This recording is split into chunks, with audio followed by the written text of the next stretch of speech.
Salut tout le monde et bienvenue dans cette nouvelle vidéo où on va donc parler des comics Dawn of DC. Et donc pour cette première vidéo, on va parler de Dawn of Superman tome 1. Donc quoi de mieux que Superman pour lancer les vidéos sur Dawn of DC. C'est un tome de 352 pages pour un prix de 35 €. Au sommaire, on a donc 5 numéros de la série Superman, un annual, ainsi que 2 numéros de Night's Terror Superman. Et ensuite, on a le numéro 1051 à 1056 de la série Action Comics. Voilà pour le sommaire. J'ai hésité entre vous faire des vidéos où je parle de deux comics Dawn of DC dans une seule et même vidéo, ou bien de le faire un tome par vidéo, et j'ai finalement décidé de faire un seul tome par vidéo. Après, peut-être que je ferai à certains moments 2 tomes par vidéo, je ne sais pas encore. Je vais voir ce que ça va donner déjà dans un premier temps avec cette vidéo, et puis les suivantes. Je me dis que quand même, de toute façon, vu qu'on a des sommaires assez chargés, enfin on a déjà 2 séries en fait par tome à chaque fois, si je commence à faire 2 tomes par vidéo, ça risque de faire des vidéos un peu trop longues à mon goût. Donc je pense qu'on va plus partir sur des vidéos avec un seul titre à chaque fois. Enfin bref, ça c'était une petite parenthèse. Donc à chaque fois, je vais revenir sur les 2 séries qui sont présentes dans le tome de manière individuelle. Et puis pour les tomes 1, comme j'ai pu le faire avec les vidéos sur DC Infinite, je vais évoquer en fin de vidéo toute la partie de est-ce que je trouve que c'est des comics plutôt accessibles pour débuter ou non. Voilà, donc écoutez, c'est parti, je vais commencer tout simplement comme le sommaire du comics avec dans un premier temps la série Superman. Elle est scénarisée par Joshua Williamson et dessinée par Jamal Campbell pour ses 5 premiers numéros. C'est une nouvelle série, c'est un relaunch, donc on commence avec le numéro 1 de la nouvelle série de Superman avec cette magnifique couverture de Jamal Campbell. Vous pouvez déjà avoir un aperçu du talent absolument dingue du monsieur. J'avais quand même quelques attentes pour cette relance de Superman, sans être complètement hype, je vais pas vous le cacher.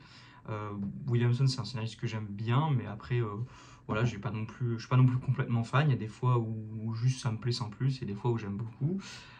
Et donc pour ce premier numéro, enfin pour ces 5 premiers numéros de Superman, j'ai été complètement conquis.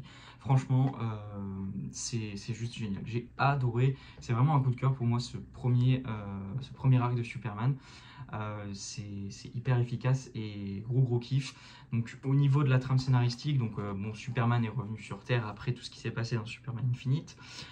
Et donc ce qui va se passer, c'est que Lex Luthor, qui est actuellement en prison, veut faire équipe avec Superman pour tout simplement prouver que aussi s'il faisait équipe, il serait beaucoup plus efficace. Et donc pour faire ça, il va lancer Supercorp en tout simplement rebaptisant sa tour LexCorp en Supercorp et en la transformant comme ceci, avec une tour avec le logo de Superman qui apparaît.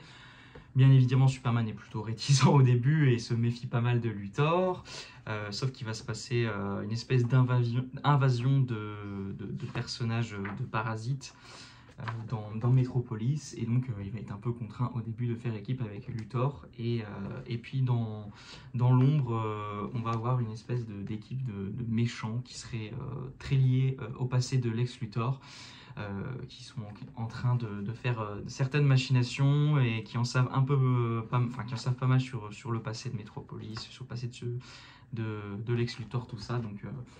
Donc voilà, plein de mystères, tout ça.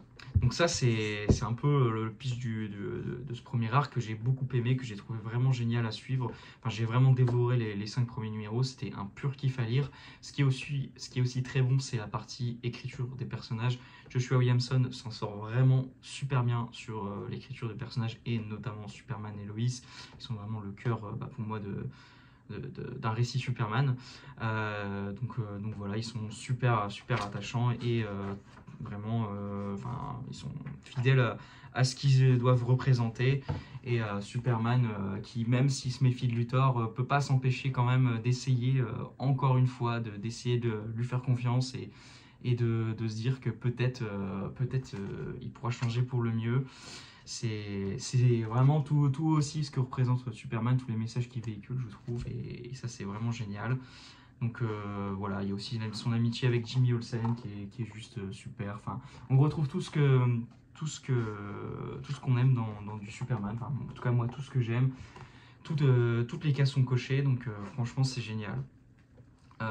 Et puis voilà, il y a tout l'aspect, comme je vous dis, euh, sur le passé de Metropolis, tout ça qui est un peu développé en fond d'intrigue, où je suis plutôt curieux. C'est quelque chose qu'on avait un peu vu pas mal des fois sur Gotham et tout, et sur Metropolis, je l'ai moins vu, je trouve, personnellement, donc c'est plutôt le bienvenu, et je suis très impatient d'en découvrir plus. Pour la partie graphique, comme vous pouvez voir avec les planches que je vous montre depuis tout à l'heure, c'est juste la branlée totale, c'est magnifique, c'est trop beau. Moi j'adore Jamal Campbell, je l'ai découvert du coup avec Naomi et Green Lantern Far Sector. Deux excellents comics, surtout Green Lantern Far Sector qui est excellentissime, et vraiment c'est un dessinateur fabuleux, donc on pouvait pas espérer mieux pour le lancement de la série Superman. C'est juste super beau en tout point.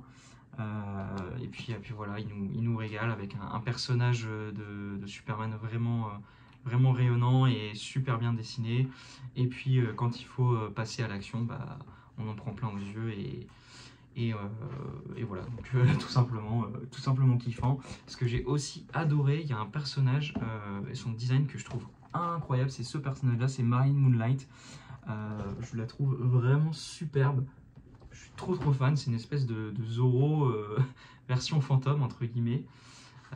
Et ouais, franchement, je suis hyper fan et j'ai vraiment hâte d'en découvrir plus sur ce personnage qui est assez intéressante et puis assez énigmatique quoi pour l'instant, mais ouais, franchement très curieux, et j'espère vraiment qu'elle sera développée. Oh, regardez-moi cette case, c'est trop beau, qu'elle sera développée dans la suite. Donc voilà, comme je vous l'ai dit, coup de cœur pour moi ce début de run pour Superman, c'est kiffant. C'est tout ce que j'aime sur du Superman, l'intrigue et tout est super plaisante à lire, pas mal de mystères, tout ça, donc ouais, franchement, que demander de plus, très hâte de lire la suite. L'annual est dans la lignée de la série principale, j'en parle pas plus, il y a juste la partie graphique qui est un peu en dessous.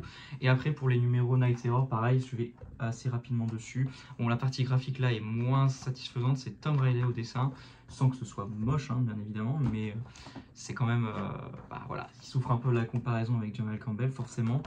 Voilà, c'est des numéros, bon, même si il développe un peu quand même un peu l'intrigue amenée dans l'histoire principale, c'est forcément un peu plus anecdotique et c'est pas ce que je vais retenir sur le tome. Voilà, Night Terror, c'est un event, pour ceux qui ne sauraient pas, qui a été publié dans un tome, Justice League Night Terror, je crois. Moi, j'ai passé pour cet event, ça m'intéressait pas vraiment. Je le prendrai peut-être d'occasion à terme, mais voilà, pour l'instant, je suis pas hyper emballé par l'event. Et ensuite, maintenant, on passe avec Action Comics. Donc, bon, là, moins une surprise parce que moi, j'ai adoré Superman Infinite, donc ce qui s'est passé précédemment en Action Comics, on peut le retrouver dans cette série. Donc c'est toujours le même auteur qui est sur Action Comics, pardon, donc Philip Kennedy Johnson pour le scénario. Et là, il est accompagné de Rafa Sandoval pour les dessins. Donc là aussi, très bien accompagné pour les dessins. Moi, Rafa Sandoval, j'adore ce dessinateur. Je l'ai découvert surtout avec Green Lantern Rebirth, où il a fait un boulot formidable. Pendant la période Infinite, il n'est pas très présent parce qu'en fait, la série qu'il avait faite en VO, donc c'était Titans Academy, n'a pas été publiée chez nous, elle n'a pas très bien marché en VO, voilà, les retours n'étaient pas non plus fous, donc on n'y a pas eu droit en VF, donc c'est pour ça que il manquait un peu à l'appel, je trouvais. Enfin, moi personnellement, c'était un peu dommage de ne pas le voir. J'ai bien aimé cette scène qui est plutôt marrante avec le costume de gladiateur de Superman. Si vous avez lu le livre, vous savez pourquoi. Enfin, si vous avez lu si vous avez lu l'épisode, quoi. Et donc voilà, donc graphiquement, c'est super beau là aussi. Hein, et puis, on a quand même un arc très axé sur l'action là pour le coup. Il va y avoir pas mal d'affrontements. Donc c'est vrai que j'ai pas parlé du pitch, tout ça. Donc dans ce Action Comics, on a donc Superman qui est de retour sur Terre après les événements de Warworld où il a affronté Mongul. Et il a ramené deux enfants kryptoniens avec lui qui vont un peu adopter avec Loïs. Et pendant tout ce temps, il va y avoir un climat assez tendu sur le plan politique, où pas mal de gens sont de plus en plus contre ce qu'il y ait des kryptoniens, etc. sur Terre. Et mêlé à tout ça, il va y avoir le grand méchant Métallo qui va faire un retour fracassant, plus énervé que jamais, comme vous pouvez le voir. Et donc il serait un peu contrôlé par un autre ennemi qu'on va un peu découvrir plus tard dans l'arc, donc je ne vais pas vous révéler qui c'est. Et donc voilà, Superman va devoir le stopper, Superman et toute la Super Family, parce qu'ils sont aussi tous vraiment importants dans ce titre Action Comics, où même s'ils sont aussi présents dans le titre Superman, là vraiment on sent que Philip Kennedy Johnson voulait un peu qu'ils aient tous un peu leur moment de gloire, et donc c'est vraiment génial. Les différents dialogues, tout ça sont super cool à suivre, toute leur interaction, tout ça c'est génial. Et puis voilà, après Kennedy Johnson, pour moi il n'a plus rien à prouver, il comprend super bien aussi le personnage de Superman, tous les messages qu'il véhicule, toute l'importance qu'il a, et tout le, comment dire, tout l'aspect de grandeur du personnage, et voilà. Et donc voilà, là-dessus il est fidèle à lui-même, et il m'a pas déçu là aussi sur Action Comics. Et puis comme je vous dis, on en prend plein aux yeux là pour le coup, beaucoup d'affrontements spectaculaires, et puis pas mal de personnages de la super famille qui sont mis sur le devant de la scène, donc vraiment kiffant aussi là aussi. Donc, que demander de plus? Moi, pour l'instant, Action Comics c'est toujours aussi cool. Après,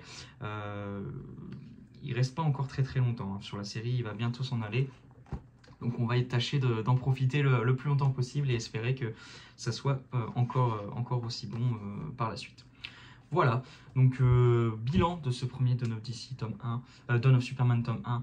Quel kiff, franchement, ça fait plaisir, je suis hyper content, j'ai vraiment kiffé ma lecture du début à la fin, ça fait vraiment plaisir. Superman est vraiment très en forme sur cette nouvelle période, donc c'est kiffant, c'est un personnage que j'adore, donc moi je suis vraiment complètement satisfait, et donc je serai au rendez-vous bien évidemment pour le tome 2, et j'ai vraiment qu'une hâte, c'est d'avoir la suite.